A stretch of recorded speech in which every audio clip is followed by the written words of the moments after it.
Good evening, everyone. This week's Parsha is Parshas Tisa. We'll begin from the beginning of the Parsha, Parak Lamed, chapter 30, Pasuk Aleph, verse 11. Vayidaber Hashem el Moshe lemar. Hashem said to Moshe, saying, Tisa esrosh b'nei Yisrael avkudehem.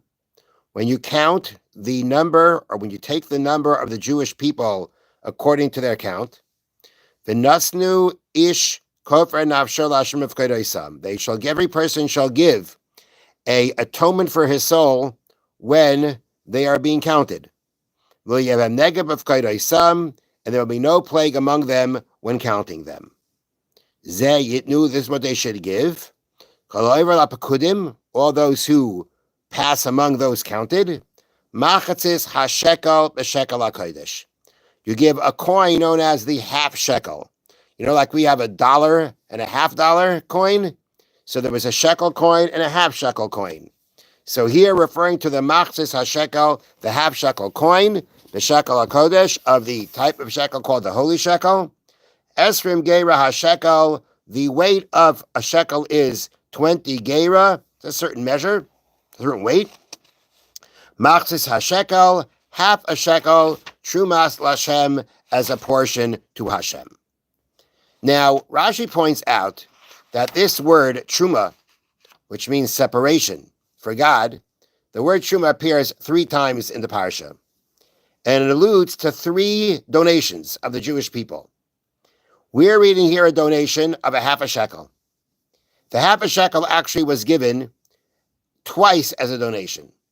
Now, it was given at different times, but you had a half a shekel donation towards the daily communal, or the communal sacrifices. There are sacrifices that are brought on behalf of the entire Jewish people, whether it be during the week, whether it be on Shabbos, whether it be on a holiday, and the Jewish people all had to contribute towards those sacrifices. The amount up here that they had to contribute was machzis hashekel, a half a shekel.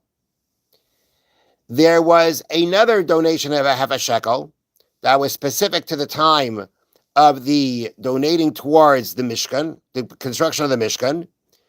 And those half shekels were actually, as Rashi said, those half shekels were given as part of a census.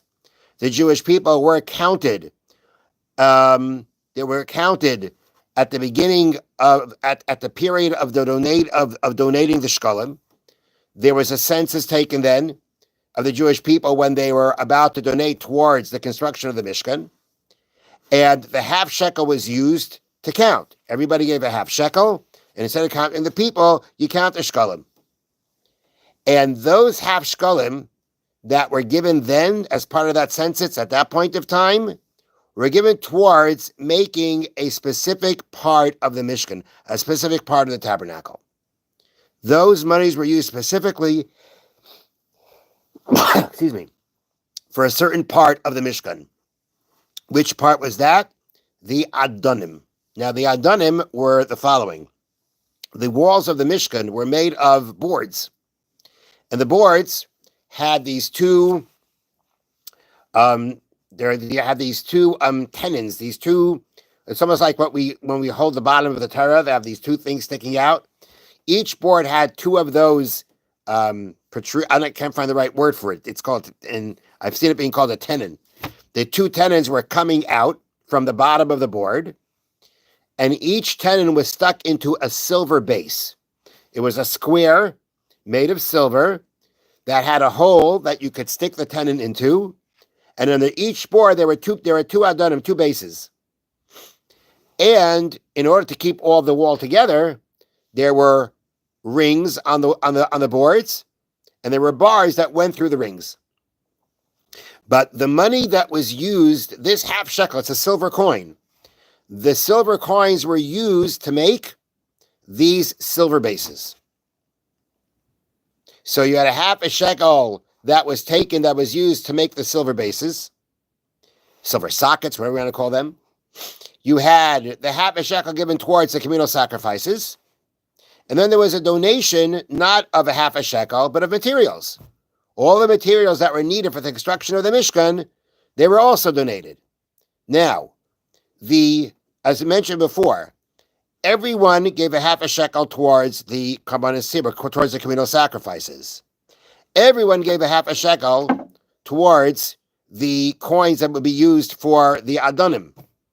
Meaning, in that case, it was actually used for a census, and that census money was used for the Adonim. In that case, again, everybody is contributing equally to these Adonim, to these bases. Everybody is contributing equally to the communal sacrifices. And when it came to the materials that were donated for the construction of the Mishkan, whether it be wool, whether it be goat hair, whether it be gold, silver, copper, everybody gave what they wanted to. There was no specific amount everybody had to give. They gave as much as they wanted. Okay, so now the question is like this. Why were these half coins, let's put it this way, rather than say the other way around. Why, of all the parts of the Mishkan, was there a special donation used towards that part? Meaning, the Adonim had the monies that were taken for the silver coins that were taken for the census were used towards the Adonim. Why were the Adonim special that they had their own, specific monies donated towards it? Why wasn't it just part of the regular donation towards the materials of the Mishkan? Right? All the other materials for the Mishkan, the gold, the silver that were used for the other parts of the Mishkan, they were donated, and people gave as much as they wanted to. Here, you took the monies of the census and you specifically used it for the Adonim. Why? Why did the Adonim get their own special? Again, the donation was given for the census, but that census money was now used specifically for the Adonim. Why did the Adonim get their own source of material? And while all the other ones didn't get anything specific, everybody just gave towards it. Why were the Adonim different? Why weren't the Adonim just the materials for the Adonim, the silver for the Adonim, given like the rest of the silver? Why did the Adonim specifically get take specific monies and use it specifically just for the bases? That's question number one. Question number two is a more general question, and that is that, the Torah says, give a half a shekel. So many commentaries ask, why half? Why not a whole shekel?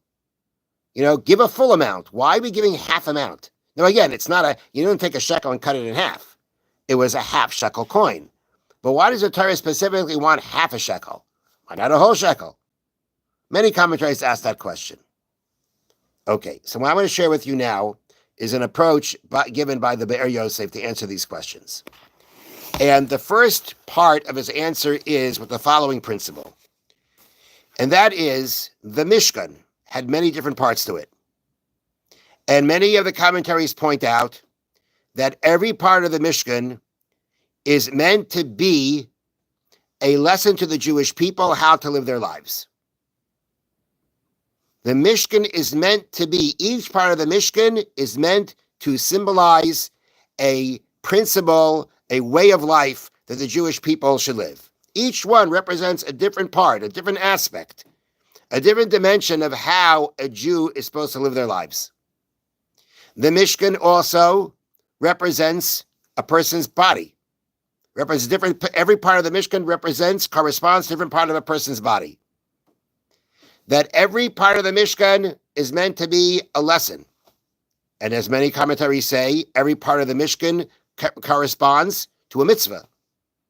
But the Mishkan is meant to be, every part of the Mishkan is meant to carry a principle for us to live by. Every part of the Mishkan represents us. Putting those two things together, the point is that we need to make a Mishkan out of ourselves. The same way there was the physical Mishkan that the divine presence rested in, we have to make ourselves a Mishkan for the divine presence to rest in. And it's from the physical Mishkan and all the parts of it that carry in them lessons for life, how we should live them, is how it teaches us how to make ourselves a Mishkan, a dwelling place for the divine presence of Hashem. So every part of the Mishkan represents a mitzvah. It represents a part of the Torah. Okay, it represents a concept in the Torah. So let's now try to suggest as the Bar Yosef says, these Adanim we've been talking about, these bases that the boards of the Mishkan, the walls of the Mishkan rest upon, the structure of the Mishkan basically rests upon these bases. What can we say? What can we suggest these bases represent? They're going to represent some kind of a concept that we say everything else stands upon it. Just as the walls stand upon the Adanim and the walls are the structure of the Mishkan rests and stands upon these bases. So the bases represent something in the Torah that is a basis, a foundation for everything else. So the Bar Yosef suggests that the Adanim, the bases, represent Emunah, our faith, our principles of faith, our belief in Hashem, that Hashem created the world, that Hashem gave us the Torah, the principles of our faith. That is what the Adanim rest upon. Because our faith, everything that we live as Jews, what does it rest upon? What's it founded upon? It rests upon our belief in Hashem and on the basic principles that we have to have in order for us to live our lives as Jews. So the Adanim represent Emunah. They represent our belief, our faith in Hashem. And that Hashem runs the world, that Hashem watches over us. That is the basis for everything. That's what everything works off of.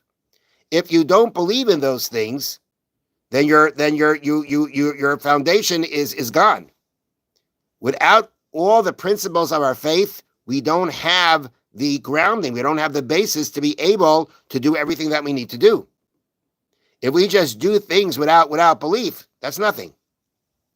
So the Adanim, the bases are, again, what everything rests on, what the walls rest on, what the structure rests on. Our structure rests on Emunah, on our faith, our belief. That is what the Adanim represent. Okay, so now, if that is what the Adanim represent, let's now try to answer. Let's now approach the first question. The first question we had was, why did Adanim specifically get these half shekels to make them? Why did they get these half shekels? Why weren't they just part of everything else? Why, of all the parts of the Mishkan, did they get this specific donation? The answer is because the machzas hashekel, the half shekel that was given by everybody the same. No person, when it came to giving the half shekel, nobody gave more, nobody gave less. Everybody, rich, poor, everybody gave the same amount. When it comes to Emunah, when it comes to our faith in Hashem, everybody has to be equal. Everybody has to be the same. You know, let's talk about a mitzvah tzedakah. Some people give a lot of tzedakah. Some people give a little bit of tzedakah. Depends how much money you have. When it comes even to Torah, some people can study Torah more. Some people can study Torah less. When it comes to Emunah, there's no such thing as one person believes more and one person believes less. The principles of our faith, everyone has to believe. There could be a quality difference in how you believe. By some people, the faith, their belief is stronger than others. But the basic belief everyone has to have. There's no such thing as one person believes, one person believes in 613 mitzvahs, another person believes in 612 mitzvahs. That doesn't work. It has to be that everything, when it comes to the principles of our faith, they have to all be believed in. And therefore, it was for that part of the Mishkan that represents Emunah, our faith, where everybody's supposed to be the same. That's why it was made from monies that everybody gave the same amount. It wasn't going to be given in a way like all the other vessels, that everybody gave what they wanted. It had to be given in an amount that everybody gave the same, in order to impress upon the people that everybody has to be the same when it comes to Emunah. There's no such thing as somebody has more, somebody has less. Again, we're talking about the principles of our faith. Some people, when they meet certain people, when they have a challenge in life, they have a test, they have a tragedy, they have some kind of a challenge. Some people's faith is stronger than others. But in principle, the faith is there. And that's what we're referring to here.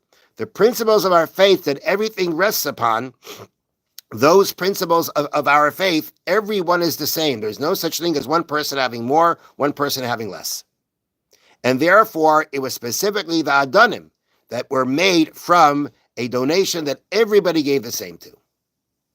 Regarding the next question that we mentioned, why half a shekel? So for that, the Ber Yosef explains that's because that when it comes to our faith, we know that there are the principles we have to believe in, and then those principles have to be internalized into our life. We believe that Hashem runs the world. Now, when we have a challenge in our lifetime, and we have questions on it, and we question and we say, well, if Hashem is running the world, then how can these things happen? That's already a question that's a challenge to our faith. That's a question of how we're able to take the principles of our faith and internalize it in our lives. How is a person supposed to deal with a challenge to their faith? When they see the Jewish people suffering so much, or a person has their own personal suffering and they can't understand, why is Hashem doing this? And they question Hashem. Why is Hashem doing this? Or maybe, God forbid, they wonder, is there really a God if all this is happening? When a person has questions in their faith, when there's a question of how well we can incorporate our faith into our lives in a real way, what's the way of doing that? How are we able to overcome challenges to our Emunah, to our faith? And the answer is, or one of the very important answers is because the reason why something may challenge our faith is because we look at something and we can't understand it. We can't understand, how is this happening? But the reason why we're bothered by it so much is because of the fact that we only see half a picture. The Ribono Shel Olam has a plan for everything, and everything fits into a plan. The history of the world has a plan. The history of every single person has a plan. Everything that happens to a person is part of a bigger plan. And therefore, when one part of life happens, it's really part of a bigger plan that we don't have the ability to see. All we can see is what's in front of us. And therefore, when there's a challenge, when there's a test, when there's suffering, we have a hard time understanding it because all we see is what's in front of us. If we had a broader picture of Hashem's plan, if we had the whole picture, that would be then we'd be able to deal with things much easier. When Mashiach comes, part of the salvation of Mashiach is going to be the fact that all the questions we have about what's happened to the Jewish people and what's happened to us individuals will all come together. We'll see the whole picture. The secret will be revealed, how everything fit into a plan. Perhaps, and the same thing can be said, I believe, after 120 years, we'll go to Shemayim, we'll be in heaven, and then we'll also get the picture of everything that happened, to some degree. I think that's true. That we're going to be able to see, we'll be able to be given an understanding of things that happen in our lives better, because as a neshama, as a soul, we'll be able to see things in a broader way. But the way that a person has to deal with being able to incorporate their principles of faith into their life and not to lose their faith is by understanding that they're only seeing half a picture. The half a shekel that was given towards the Adonim was to bring out this point. The Adonim, as we said, represent Emunah, represent our faith. Everybody gave a half a shekel because everybody has to be the same. Everybody gave a half a shekel in order as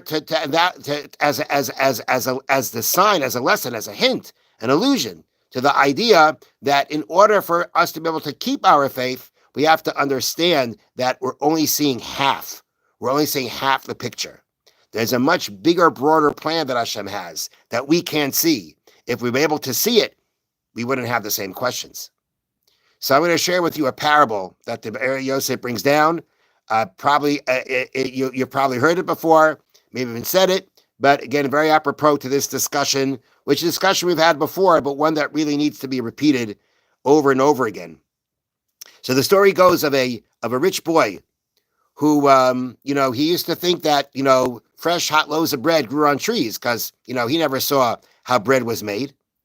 Until one time he went to visit until one time he actually saw that, he saw how they made bread. They took these beautiful kernels of wheat and they ground them up and they mixed them with water and they made dough and they baked it.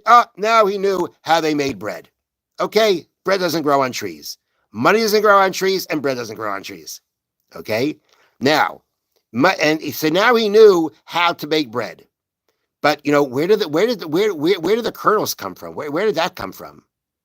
So one time he visited a farm and he stayed there for a while, and he noticed that that he saw them make bread there, and he saw them take the beautiful kernels of wheat and grind them and make them into bread. Okay, but like I said, he didn't know where the kernels of wheat came from. So one day he looks outside, he sees a beautiful piece of land, nice, even, smooth. It has a dark, rich color to it. It's beautiful. And the farmer takes this big tool, right? And he starts digging it up. He starts with he takes a plow and he's digging up the ground. Got an animal schlepping in front of him and he's digging up the ground. And he's messing it up. Everything was nice and smooth and beautiful, and he's tearing the whole thing up. What's he doing? The young boy wondered. And then not only that, he saw the farmer take those beautiful kernels to make bread from them, and he throws it on the ground. And then he plows the dirt over again to cover over the kernels of wheat to get them mixed into the ground. He couldn't understand what is going on here. Well, he stuck around for a while, and he started noticing that in this piece of land that used to be that was all turned over, there's this beautiful green things that are growing out from it. And it was beautiful. It was a beautiful, lush green covering on the ground. And he said to himself, oh, now I get it. Now I get what he was doing. Okay. And then after a while, he saw they grew into these tall stalks of wheat, golden stalks of wheat. The sun shines on them. The wind comes, they blow back and forth. Again, it's beautiful. All right. And then he sees the farmer go with this big cutting utensil, a sickle, and he's whacking down all the wheat. Why is he cutting down all those beautiful plants? What's he doing? And then you know what else he does? Then after that, he puts them in piles. And then he brings these boards with animals, puts the boards on top of the wheat. The animals step all over the boards. And what he doesn't understand what's going on. I mean, that's the threshing process. That's how you take the kernels and separate them from the stalks. And then he sees the farmer comes and picks up the kernels. The kernels. These are the kernels that you make the bread with. And before there were only a few of them, and now there's a bunch of them. Now he gets it. Now he gets where the kernels come from, and now he understands every stage that was taking place until now, why it was done. If he would have packed out in the middle, he wouldn't have understood the whole story. If he would have stopped right by the plowing, if he would have stopped right by the harvesting, he wouldn't know what's going on. If he stayed for the whole picture, then everything comes together. You can understand it. That is a mashal. That is a parable for life. Is that in life we are not given the ability to see the entire picture. Hashem has a big plan, has a big picture. We only see part of it, and that's why we have questions. That's why we have challenges to our faith. But if we understand that there's a bigger picture, that helps us. It doesn't automatically solve it. There's still challenges because we only see part of the picture. But if we understand, if we internalize this idea that we're only seeing part of the picture, and that Hashem has a bigger plan, a plan where everything fits into where it has to fit in, that is something that we can use to be able to strengthen and keep our faith. Okay, so now we have an answer to why a half a shekel. We have an answer as to why the adonim, the bases, they were made specifically from these half shekalim, and not included just in a general donation like everything else. Now let's deal with another question. The next question that the Bar Yosef deals with is the following, and that is, right. Okay, so the next thing he deals with is, right, how come by these bases I mentioned that you had the one board, the two board had the tenon sticking out, and then there was two adonim that were placed under each tenon. So the Bar Yosef says, how come there were two adonim? Why not one with two sockets? Why two separate adonim? So for that, he wants to explain with the commentary with the Ramban Nachmanides. By the Ten Commandments, Nachmanides says, and this is a big discussion in the Talmud, in the Midrashim, what exactly do Jewish people hear by the Ten Commandments? I mean, they knew that God was speaking. They knew that God was telling them and telling Moshe and telling them the Ten Commandments. What exactly did they hear? Because we find a distinction between the first two and the last 8. So the Ramban says that the first 2 commandments, the Jewish people heard every word of the first 2 commandments crystal clear. They heard Hashem's voice. They heard Hashem. It was coming. They knew that these words were coming from Hashem, and they heard every word clearly. Those are the first 2 commandments. The last 2 commandments, they heard a sound, and they knew the sound was coming from Hashem. But what exactly that sound was saying was explained to them later by Moshe. But the first 2, the Jewish people heard each word, those 2 commandments, Jewish people heard clearly from Hashem. What are those first 2 commandments? I am Hashem, your God, who took you out of Egypt. And the second one is, you shall not have any other gods. Is this included in 10 commandments? Those are the first 2. The second commandment, you shall not have any other gods, means not to believe in more than one God, not to believe that there is anything independently running without Hashem. Those 2 commandments are Emunah, our faith. Those are the main principles of our faith. That's why there are 2 bases. If the bases represent Emunah, then there were 2 of them per board to stress the 2 main components of our Emunah, which are the first 2 commandments of the 10 commandments of I am Hashem your God, and you shall not have other gods. The next thing the Ber Yosef deals with, and this will be the last part of the Ber Yosef, is the following. The Gemara tells us that our sages instituted we should make 100 brachas every day, 100 blessings every day. Between davening and eating and the other things we make brachas on, we should be able to make 100 blessings a day. Shabbos becomes a little challenge because we don't have as many brachas in the Shemoneh Esrei, and Yom Tov too. But this is the statement of the Gemara. Our sages instituted 100 brachas every day. Why 100? Why 100? It's a cool number. Why 100? Good number. What makes it better than other numbers? 100. So the commentary of Baal HaTurim says 100 brachas corresponds to 100 Adonim. The Adonim, these bases we're talking about, the total number of them were 100. 100 of them. So corresponding to 100 bases are 100 brachas, 100 blessings. All right, but still, what's the connection between the bases and brachas? What's the connection between the bases and the blessings? The answer is, says the Ber Yosef, what are blessings about? Blessings are where we thank Hashem. Blessings are where we used to pray to Hashem. Blessing is where we recognize that everything comes from Hashem. That's our Emunah. Brachas are where we declare our Emunah. And therefore, the Adonim, the bases that represent Emunah, that there are 100 of them, there are 100 blessings corresponding to them. Because just as we had 100 bases in the Mishkan that represented Emunah, they were meant to to teach us and instill in us the concept of Emunah, of our belief in Hashem, as the basis, as the foundation for everything. So therefore, the sages decided, how many brachas will we have? 100. When we declare our Emunah, it will be 100 of them corresponding to the 100 bases of the Mishkan that represented the principle of Emunah, faith in Hashem. The last thing I want to mention tonight is that the Talmud Yerushalmi, Jerusalem Talmud, addresses why half a shekel. And the Yerushalmi says like this: by the sin of the golden calf, the Jewish people sinned in the middle of the day, and therefore they give half a shekel, which means half a shekel is meant to remind the Jewish people that the half a shekel that you give towards the Mishkan or towards the service of the sacrifices, in doing that, you should remember that you sinned by the golden calf at midday. Now, what's the point of that? So the Ber Yosef says something like this. I don't think this is what the Ber Yosef himself is saying, but I'm basing what I'm saying off the word, off the idea, off some of the ideas that the Ber Yosef mentions. All right, the Jewish people, what happened by the sin of the golden calf? What triggered the sin of the golden calf? Just wait.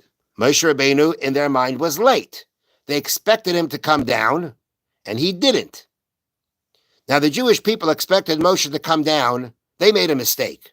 Their calculation was wrong. They thought Moshe was going to come down on the 40th day, and therefore, by midday of their calculation, he had not come down, and therefore they said, if he's not here yet, he's not coming. And their calculation was wrong because it was really the next day that he was going to come down. But it was already by midday of what they calculated. Moshe said, when he went up to Har Sinai, he said, I'm going up for 40 days. 40 days, 40 nights. They thought that in the calculation of the 40 was the day that he went up. So day 40 to them was what it was. They waited for him to come. He wasn't coming. By midday, he hadn't come. They figured he's not coming. He was really meant he was coming the next day because it started counting from the next day. But their mistake took place at midday of the day they thought he was going to come down. At that point, they decided he's gone. He's not coming down anymore. All right. So they decided we have to replace Moshe. And they decided they have to replace Moshe with this golden calf. So before they did it, they approached, Moshe said when he left, I'm leaving 2 people in place. Any questions, go to them. One of them was Aaron, and one of them was a man named Hur. Hur was Moshe's nephew. He was Miriam's son. Now, when they came to Hur, and they told him what they want to do, Hur protested. He said, no, I'll do that. It's wrong. You can't make an idol. And what did they do to him? They killed him. They killed him for it. We can assume that Hur tried to explain their mistake, that Hur understood Moshe's coming the next day. But whatever he told them, they didn't want to listen. He was in their way. They killed him. When they approached Aaron, Aaron knew that if they would kill him, the Jewish people would be done. And therefore, he did what he did to make them think he's going along with them, with the hopes that things could work out by the time Moshe Rabbeinu came down. Now, so what happened there was the Jewish people made an assumption. At midday, they decided he's not here by now, he's not coming down. Hur tried to point out to them their mistake. Either their mistake that your calculation is wrong, the mistake that this would be idol worship if you did this. But they wouldn't listen. They wouldn't admit that they were wrong. They wouldn't listen to the person who was in charge who's telling them you're making a mistake. They refused to admit their mistake, refused to recognize their mistake. And because of that came the sin of the golden calf that is the gravest, the gravest, if not one of the gravest sins the Jewish people committed. A sin that although the Jewish people gained atonement, they weren't destroyed for it, but our sages say we're still atoning for it. So the lesson of the half shekel that reminds them of half a day is the idea to remember at half a day, you made a mistake and you refused to recognize your mistake. You refused to admit you were wrong. And because of that, the gravest sin came about. Remember that. When you give the half a shekel, remember the half a day mistake. Remember how you were that you wouldn't refuse, you wouldn't admit your mistake. And what kind of terrible destruction and calamity came from that. Have a wonderful evening. Thank you for listening.